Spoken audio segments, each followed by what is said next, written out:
Bonjour à tous, alors aujourd'hui je suis très contente de vous retrouver pour vous faire une vidéo sur les produits que j'utilise pour un teint parfait. Alors avant toute chose, je n'ai pas du tout la prétention de dire que j'ai un teint parfait, mais c'est juste que certains d'entre vous me demandaient les produits que j'utilisais, donc comme ça va être une vidéo qui va répondre à vos questions. Au niveau du type de ma peau, parce que il faut adapter sa routine à sa peau bien évidemment. J'ai une peau normale à tendance sèche, c'est-à-dire qu'elle est un petit peu plus sèche l'hiver avec des zones de sécheresse localisées, mais globalement elle est plutôt normale et je vais commencer avec les bases. Alors les bases, c'est vraiment quelque chose de facultatif. Certains n'appliquent jamais de base, d'autres personnes au contraire en appliquent tous les jours comme moi et d'autres juste pour les occasions particulières. Déjà il faut voir si vous supportez le silicone parce que la plupart des bases sont faites avec du silicone en majorité et certaines personnes ne supportent pas ça, mais moi j'aime beaucoup ces deux-là. Premièrement il y a la base Lise Watier, c'est une base un petit peu de texture siliconée, elle a un effet mat sur la peau et vraiment un fini très soyeux. Elle va rendre votre peau extrêmement douce et en fait c'est ce qui va faire qu'elle va vraiment faciliter l'application de votre fond de teint.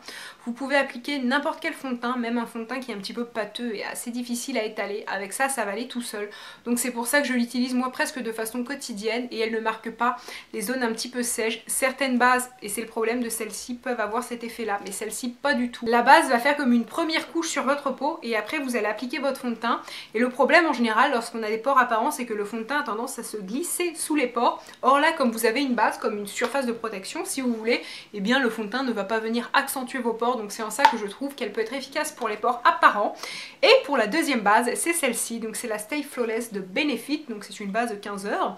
Alors je ne vous conseille pas de rester maquillée pendant 15 heures parce que votre maquillage va quand même faire un petit peu la tête, mais elle est très efficace. Alors elle n'a vraiment rien à voir avec la base d'avant. Elle se présente un petit peu comme un stick, comme une colle, comme on a à l'école.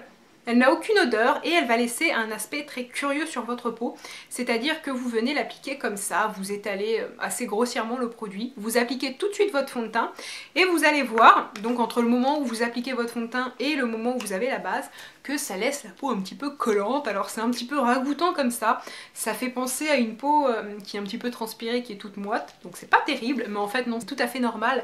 Lorsque vous allez appliquer votre fond de teint, justement c'est ce qui va faire en sorte que le fond de teint colle bien sur la peau et faire en sorte que le maquillage dure très très longtemps. Donc pour ça elle est vraiment géniale. Si vous cherchez une base longue tenue, c'est la plus efficace que j'ai pu tester. J'ai testé beaucoup de bases, mais vraiment celle-ci est géniale. Par contre, le petit point négatif, comme je vous l'ai dit, c'est pour les peaux sèches. Si vous avez des grosses zones de sécheresse, elle peut un petit peu les accentuer. Donc moi pour ça, c'est une base que je préfère utiliser l'été ou le printemps, mais pas trop l'hiver. Ensuite, mon fond de teint favori du moment, c'est celui-ci. Donc c'est le fond de teint de Marc Jacobs que j'adore et que je vous recommande très vivement. Si vous cherchez un fond de teint avec un effet plutôt naturel, un effet satiné, qui est ni trop mat ni trop lumineux, mais qui en même temps fait un vrai travail au niveau de l'unification de la peau. Pour sa couvrance, je dirais que c'est léger à moyen. Moi je le travaille au doigt et je trouve vraiment que le résultat est parfait. C'est tout simplement votre peau en mieux. J'ai tendance à avoir des petites rougeurs et il les dissimule tout à fait. Un autre point très positif, c'est le choix des teintes, puisque ce fond de teint est offert en beaucoup de teintes. J'ai la teinte numéro 10 qui me correspond parfaitement, ce qui n'est pas forcément le cas puisqu'en ce moment les fonds de teint Yves Saint Laurent ne me vont plus, ils me donnent un petit peu un aspect orange, donc c'est pas terrible. Si vous cherchez un fond de teint naturel qui rende vraiment votre peau très jolie, celui-ci je ne peux que vous le conseiller. Ensuite, mon anti-cerne slash correcteur favori, c'est celui-ci. Donc c'est un produit de la marque CoverGirl et Olay. Malheureusement, c'est un produit qui est discontinué. Cependant, je sais que certaines personnes arrivent encore à le trouver par chez elles, donc à vous de regarder. Après, sinon, il est encore disponible sur internet. Je sais que moi-même, celui-ci, je l'ai acheté sur internet avec un prix assez régulier, c'est-à-dire que c'était 13 $, avec des frais de port tout à fait normaux, donc j'ai sauté sur l'occasion et j'en ai pris deux, mais pour moi il vaut vraiment le coup. C'est un produit qui se présente avec des spirales, donc là vous n'allez pas les voir, mais il y a des spirales blanches et des spirales de couleur beige, et pour moi c'est un super bon correcteur parce qu'il est couvrant, mais en même temps il n'a pas un effet trop cakey sous l'œil et il ne va pas avoir tendance à filer dans les plis, ce qui est pour moi le problème d'une majorité d'anti-cernes. Vraiment celui-ci est parfait. Je vais pas trop m'étaler sur le sujet parce que tout le monde ne peut pas se le procurer, mais si vous arrivez à mettre la main dessus, vraiment n'hésitez pas à le prendre. Je sais que Maybelline a un anti-cerne génial aussi, c'est le Fit Me, et je pense très bientôt le tester. D'ailleurs si vous l'avez testé, n'hésitez pas à me dire ce que vous en pensez en commentaire. Ensuite, la poudre que j'utilise beaucoup en ce moment, c'est celle-ci. Donc donc c'est la poudre libre universelle de chez Chanel que je trouve très bien. Au début j'ai eu un petit peu de mal à l'acheter parce qu'elle coûtait quand même, je crois, aux alentours des 60 $ et je trouvais ça carrément trop cher pour une poudre. Je vais pas dire que le prix est totalement justifié, mais en tout cas elle est vraiment exceptionnelle. Elle a un très joli effet sur la peau, c'est-à-dire qu'elle va venir matifier votre teint, mais pour autant elle ne va pas rajouter une espèce de couvrance ou faire en sorte que votre teint paraisse trop chargé. Elle est très naturelle. Moi je la trouve tellement fine que je m'en sers aussi pour venir poudrer le dessous de l'œil, notamment avec l'anti-cerne.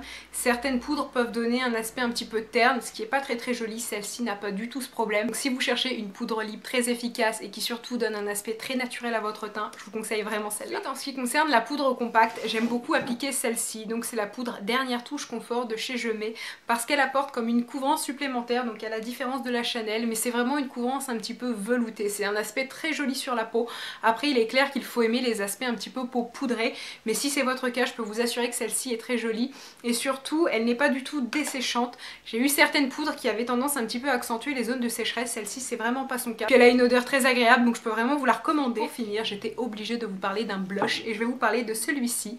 Donc c'est un blush de chez Bourjois, c'est la couleur 95 rose de jaspé et c'est une couleur parfaite pour moi puisque c'est une espèce de bois de rose un petit peu nacré. Même pas besoin de mettre d'enlumineur avec cette couleur, elle va apporter un petit peu de lumière sur votre joue et en même temps elle est très naturelle, mais elle se voit, elle est parfaite en fait, elle va donner un petit coup de fouet à votre joue, un petit peu un aspect balade au grand air même si vous n'êtes pas sorti depuis 15 jours. Donc sur ce, ma vidéo est finie, j'espère vraiment qu'elle vous a plu. N'hésitez pas dans les commentaires à me faire part vous de vos produits pour le teint favoris. Je vous fais à tous de très gros bisous et je vous dis à bientôt, bye.